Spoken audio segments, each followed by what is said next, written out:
Olá, queridos amigos e amigas, começando agora mais um Lado a Lado. E no programa de hoje eu recebo o advogado ituano Dr. Rodrigo Tarossi, que acaba de assumir a presidência da 9ª turma do Tribunal de Ética e Disciplina da OAB São Paulo, o TED Sorocaba. Bem-vindo, Dr. Rodrigo.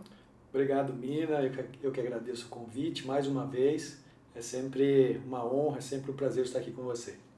Então, Dr. Rodrigo, da outra vez que você esteve aqui, esteve como presidente da OAB Itu, não é mesmo? E agora retorna aqui como presidente do TED Sorocaba. Eu quero já de cara parabenizá-lo por essa nova e importante atribuição aí.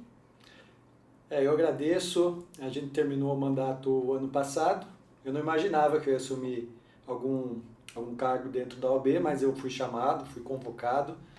E dentro das 18 subseções que compõem o TED Sorocaba, 16 indicaram meu nome. Então, é uma convocação. Eu entendi assim e estou nesse novo desafio, nessa nova missão. Vamos seguir em frente em prol de advocacia. Então, vamos lá, vamos explicar para o nosso público o que é o Tribunal de Ética, qual a função desse órgão. O TED é o tribunal que ele julga matérias relacionadas ao exercício da advocacia e à conduta do advogado em si. É um tribunal de ética e disciplina, tá, que é formado por advogados. Os advogados que compõem o TED, que compõem a estrutura do TED, precisam atender alguns requisitos, tá? E um deles é a idoneidade, o outro é um tempo mínimo de exercício da advocacia, tá? E toda essa estrutura é para julgar, é para orientar, é para disciplinar a advocacia em si, a conduta do advogado em si. Quantos advogados compõem o TED hoje? O TED ele tem uma estrutura, tá? A estrutura começa com o TED, o Tribunal de Ética e Disciplina, propriamente dito, que é de São Paulo, da seccional, tem uma diretoria. E dentro dessa diretoria, elas são divididas em 27 turmas, que abrangem algumas subseções. A nossa turma, que é conhecida como TED Sorocaba, é a 9ª turma e abrange 18 subseções, tá? É composta por relatores, são 35 relatores. Tá? Eu como presidente e uma vice-presidente, a doutora Érica, que é de Sorocaba. A gente tem nas subseções as comissões de ética, que também todas as comissões têm um presidente e tem uma estrutura com assessores, com defensores, para fazer o primeiro procedimento, às vezes um procedimento prévio nas subseções, até atingir a escala mais alta de julgamento, que seria dentro da turma.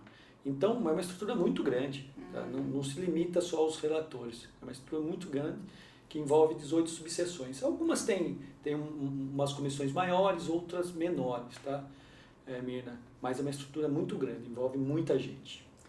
E, doutor Rodrigo, o TED, né, o Tribunal de Ética e Disciplina, é um órgão importante para o exercício da profissão do advogado e também para o serviço que é prestado, né, para o cliente.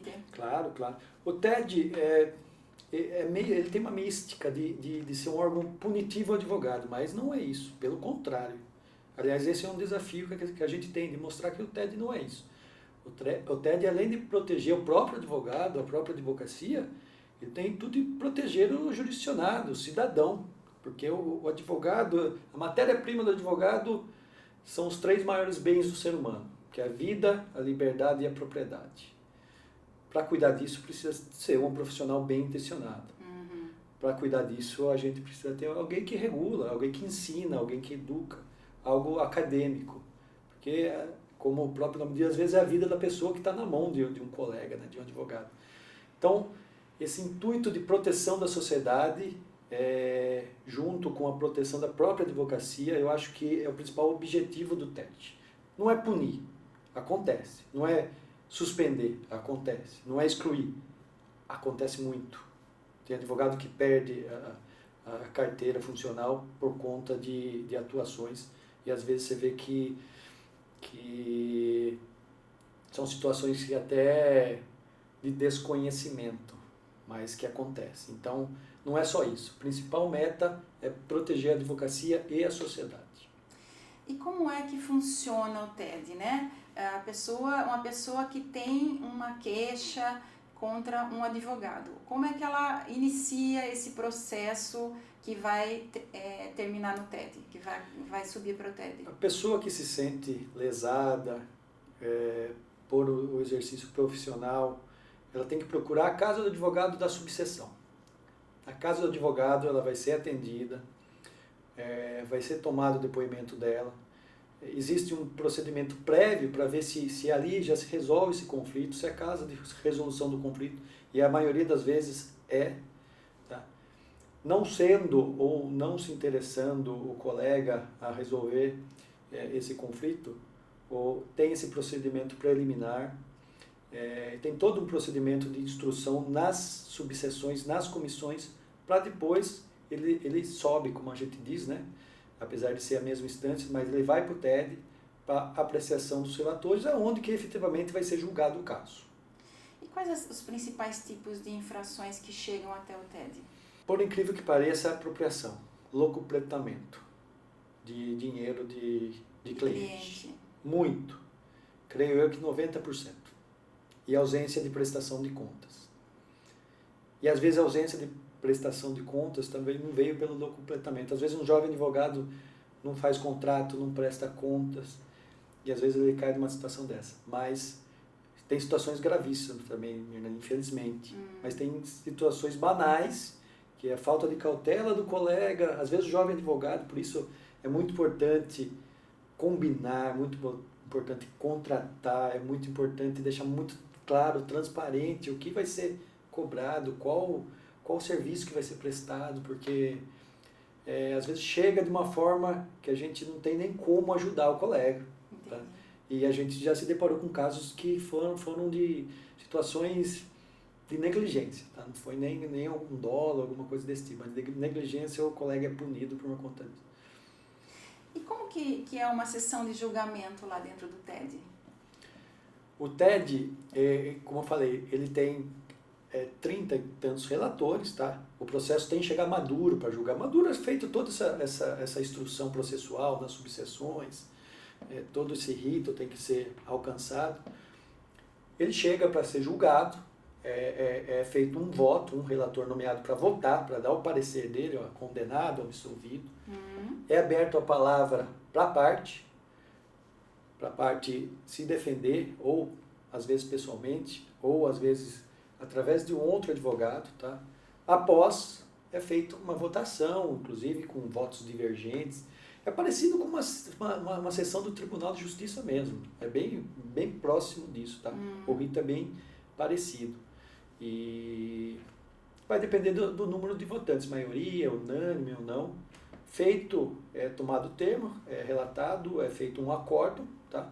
Publicado. Aí, se o advogado não ficar contente, se o representado não ficar contente, ou o representante não ficar contente, cabe um recurso para as câmaras recursais de São Paulo.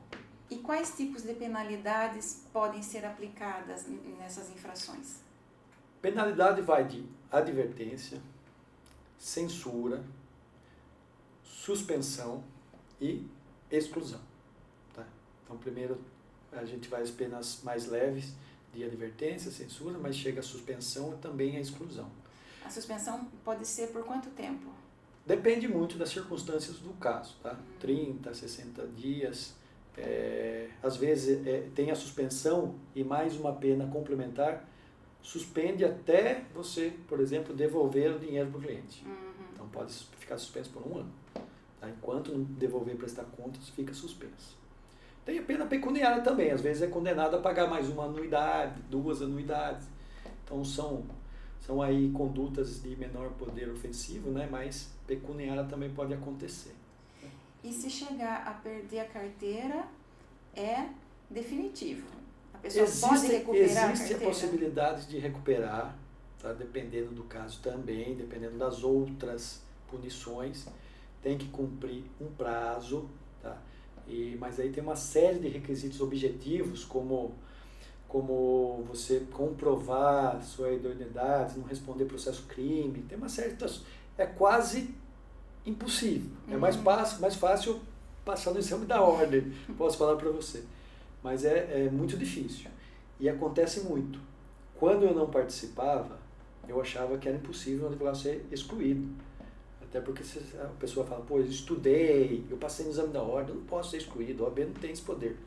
Tem. E essa decisão, ela não é submetida ao Poder Judiciário.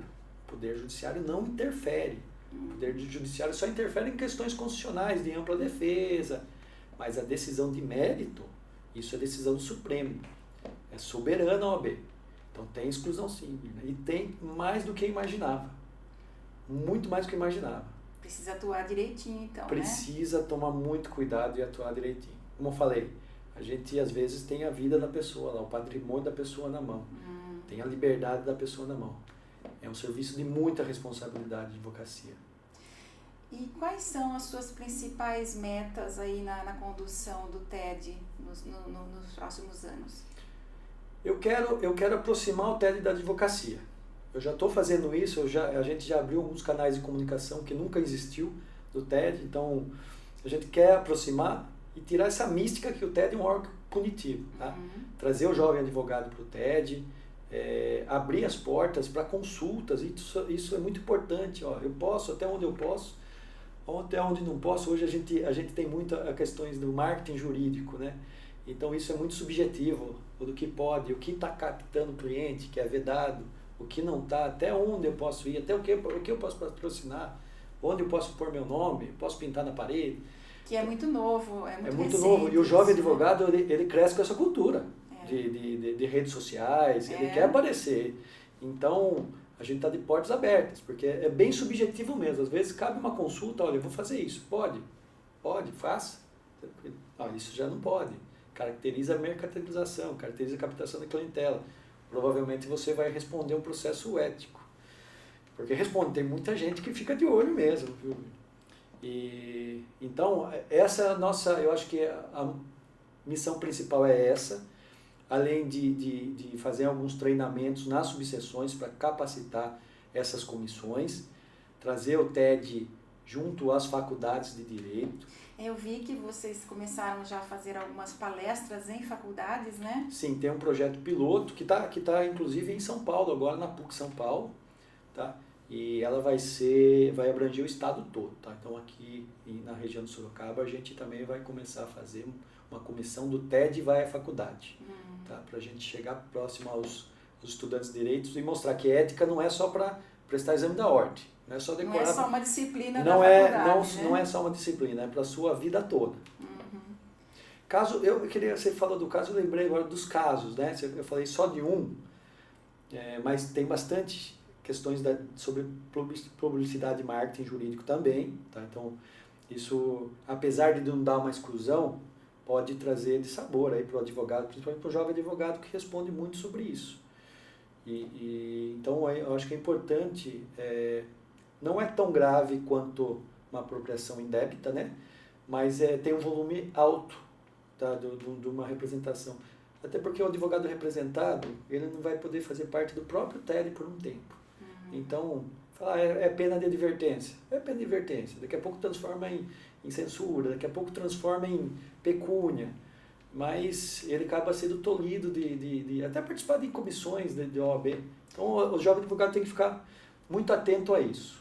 E também porque o jovem advogado às vezes vê nos filmes americanos que os advogados fazem anúncios, né, ostensivos até, mas lá é outra forma de atuar, né, tem outros princípios bem diferentes daqui, né, doutor? Totalmente diferente. Aliás, lá você pode ter o nome social do advogado. Você pode ter um outro nome, seu nome social e o nome profissional. Então, você pode usar um nome diferente para você atuar como advogado. Você vê que situação. E lá é bem ostensivo mesmo. Eles fazem propaganda em TV, rádio, fazem filmagem de oratórias. Então é muito diferente. É até um pouco atrativo, porque o jovem advogado sai da faculdade e ele quer se mostrar, né? Isso é natural. Quem não é visto não é lembrado. Não é lembrado. Então, explica um pouquinho por que no Brasil nós temos essa proteção aí essa vedação de tanto anúncio do profissional advogado?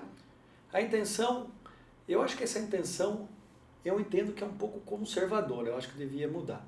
Mas não perder a nobritude da advocacia, não comparar a advocacia como um comércio, é isso, como algo que é mercantil.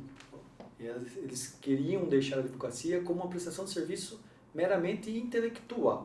Então, a mala direta não pode, outdoor não pode, justamente para não tirar essa nobreza da advocacia. Doutor Rodrigo, eu queria agradecer a sua presença aqui, muito importante, e pedir que deixe um recado, então, para os jovens advogados. Eu que agradeço, Mirna, mais uma vez, tá? Sempre estarei à disposição, é uma honra estar aqui. Aliás, a última vez que eu estive, eu não comentei no escritório, minha secretária assistiu, e ela falou, você não me contou que você participou do Lado a Lado? Ela é uma fã do programa. Que bom! E o recado que eu deixo para o jovem advogado é conhecer o TED, participar do TED. Tá? O TED é um órgão julgador dentro da advocacia, não temer o TED, pelo contrário, além de julgador, é orientador, é um órgão acadêmico e em tudo na sua vida a gente tem que ter precaução, né? O seguro morreu de velho, né, Mirna? Então, na dúvida, pergunte, questione, não tenha vergonha, faz parte da vida. Aliás, a advocacia a gente aprende todo dia. Tá? A gente não pode mais encontrar casos dentro do TED que sejam por imprudência ou negligência, casos que poderiam ser evitados para o próprio bem do jovem advogado. Com um simples telefonema, né? Com um simples telefonema. Doutor Rodrigo, muito obrigada, viu? Boa sorte nessa nova incumbência aí que você assumiu. Obrigado, Mirna. E obrigada a você que nos acompanhou aqui no Lado a Lado. Beijo no seu coração. Sexta-feira que vem eu tô de volta.